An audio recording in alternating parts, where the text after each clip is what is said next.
Let's take a quick look at the making of the Indian Constitution. In 1928, a committee was formed to draft a constitution for India. The committee is known as the Nehru Report.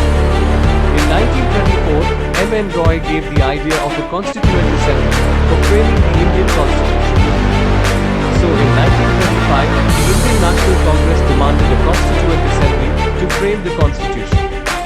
During World War, Britain was in danger of being occupied by the Nazis, and in exchange of Indian army assistance in war.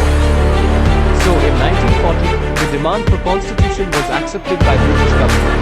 This was termed the August Offer. August Offer was rejected by Congress, as it didn't provide complete independence. So, in 1946, a Constituent Assembly was formed based on the Cabinet's mission to make our constitution.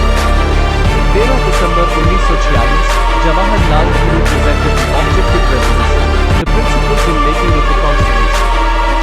The objective resolution became the preamble of the Indian Constitution. The drafting Constitution Committee was headed by Dr. B.R. Ambedkar as chairman to make the constitution.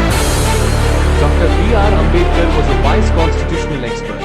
He had studied the constitutions of about 60 countries, and it took 2 years, 11 months, and 18 days to give a written form to our constitution. The original constitution was handwritten by Prem Behari Narain Raizada in English.